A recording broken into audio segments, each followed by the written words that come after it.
안녕하세요. 인공지능이 어떻게 스스로 점점 더 똑똑해지는지 궁금하지 않으세요? 정답은 바로 자신의 실수를 통해서 배우는 건데요. 오늘 바로 그 이야기, AI가 자신의 실수를 측정하는 두 개의 아주 특별한 자에 대해 알아보면서 그 성장 원리를 깊숙이 파헤쳐 보겠습니다. 바로 시작하죠. 우리처럼 인공지능도 실수를 하면서 배웁니다. 근데 가만 생각해보면 신기하죠? 기계인 AI가 도대체 어떻게 스스로 내가 틀렸네 이걸 깨닫고 또 그걸 바로 잡을 수 있을까요? 바로 이 질문, 이게 오늘 우리가 파헤쳐 볼 핵심이에요. AI 학습의 본질을 이 한 문장이 정말 잘 보여주는데요. 이 복잡한 세상을 하나의 거대한 수학 공식, 그러니까 함수로 보는 거예요. 그리고 그 공식이 내놓은 예측이 현실이랑 얼마나 다른지, 즉 오차를 계속 확인하는 거죠. 그리고 이 오차를 0에 가깝게 만들려고 공식을 계속해서 수정해 나가는 과정, 그게 바로 학습입니다. 그럼 오차를 줄이려면 제일 먼저 뭘 해야 할까요? 네, 바로 내가 얼마나 틀렸는지를 정확하게 알아야겠죠. 그러니까 AI한테는 내가 이만큼 틀렸어 하고 정확히 잴 수 있는 특별한 도구가 필요한 거죠. AI 모델 안을 들여다보면요, 사실 수백만 개, 많게는 수십억 개의 아주 미세한 조절 장치, 이걸 가중치라고 부르는데요. 이런 것들로 가득 차 있어요. 학습의 목표는 결국 이 가중치들을 정답에 가장 가까운 최적의 값으로 미세 조정하는 겁니다. 마치 엄청나게 많은 다이얼을 정교하게 돌려서 완벽한 소리를 찾아내는 그런 느낌이라고 할까요? 그리고 바로 여기서 오늘 이야기의 주인공, 바로 이 자가 등장하는 겁니다. 이 수많은 다이얼을 대체 어느 방향으로 또 얼마나 돌려야 할지 알려면 내 실수가 얼마나 큰지 정확하게 측정할 도구가 필요하지 않겠어요? AI는 그래서 문제의 종류에 따라 서로 다른 자를 꺼내서 자신의 오차를 잽니다. 자, 첫 번째로 만나볼 자는요, 아주 직관적입니다. 바로 거리를 재는 자예요. 내 예측이 정답으로부터 얼마나 멀리 떨어져 있는가, 이걸 측정하는 방식이죠. 이 자의 공식적인 이름은 평균 제곱 오차, 줄여서 MSE라고 합니다. 주로 내일의 기온이나 주가처럼 연속적인 숫자를 예측하는 문제, 이런 걸 회귀의 문제라고 하는데요. 여기에 주로 쓰입니다. 이름이 평균 제곱 오차 이러니까 좀 어려워 보이는데 원리는 생각보다 되게 간단해요. 예측한 숫자랑 실제 숫자의 물리적인 거리를 재는 겁니다. 예를 한번 들어볼까요? AI가 내일 기온을 25도로 예측했는데 실제로는 27도였어요. 그럼 오차는 딱 2가 되죠. MSA는 뭐에 집중하냐면 바로 이 2라는 거리, 이걸 어떻게든 줄이려고 하는 거예요. 예측한 숫자를 실제 숫자에 최대한 착 달라붙게 만드는 게 목표인 거죠. 그런데 이 MSE에는 아주 재미있는 특징이 하나 숨어 있습니다. 바로 제곱을 한다는 점인데요. 이게 무슨 뜻이냐면 실수가 클수록 훨씬 더 큰 벌점을 매긴다는 의미예요. 이게 꼭 엄격한 선생님 같지 않나요? 작은 실수는 그럴 수 있지 하는데 큰 실수는 절대 용납 못하는 거죠.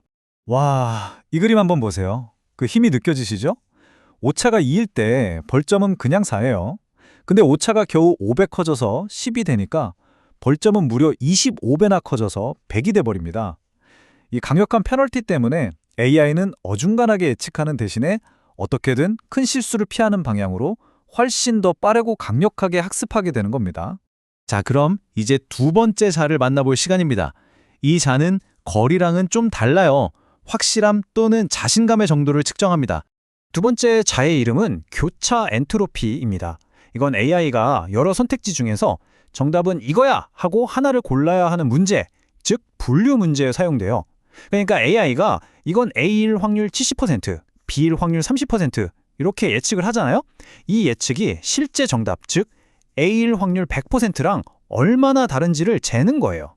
가장 알기 쉬운 예가 바로 스팸 메일 필터죠.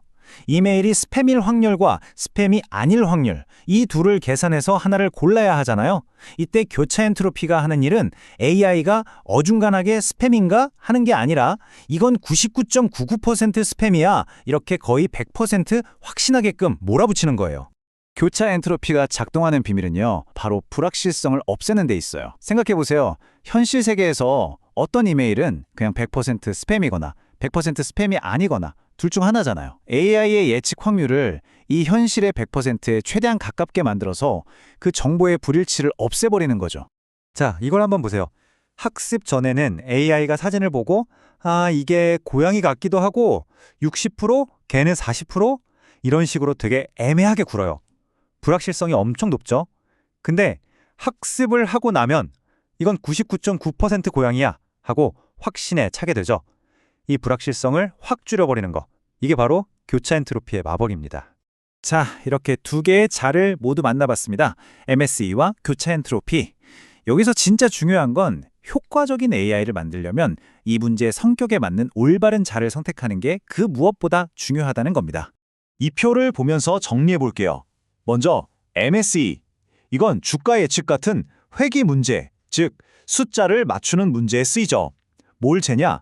바로 예측값과 정답 사이의 수치적 거리를 재는 거고요. 수학적으로는 오차를 제곱해서 큰 실수를 아주 호되게 야단치는 방식입니다. 반면에 교차 엔트로피는 스팸 필터 같은 분류 문제, 즉 카테고리를 맞추는 데 쓰이고 예측의 확신도를 측정하죠. 수학적으로는 확률값의 로그를 취해서 100% 확신에서 조금이라도 멀어지면 기하급수적으로 큰 페널티를 줍니다. 결국 하나는 평균적인 정확도를 높이는데 다른 하나는 불확실성을 제거하는데 초점을 맞추고 있는 거죠. 오늘 이야기의 핵심을 아주 재미있는 비유로 한번 정리해 볼게요.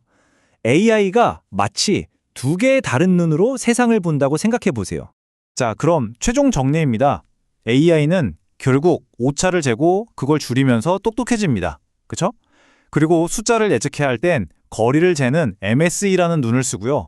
이거냐 저거냐 범주를 골라야 할 땐 확실함을 재는 교차 엔트로피라는 눈을 쓰는 겁니다. 그러니까 어떤 문제에 어떤 눈을 쓰게 할지, 즉 어떤 자를 쥐어줄지가 AI 개발의 정말 첫 단추이자 가장 중요한 결정의 셈이죠. 이렇게 기계가 세상을 거리와 확신이라는 이 두 가지 잣대로만 보고 판단하도록 우리가 가르치고 있잖아요. 과연 이런 방식이 우리가 만들어갈 미래에 어떤 의미를 던져줄까요? 한 번쯤 깊이 생각해 볼 만한 질문 아닌가요?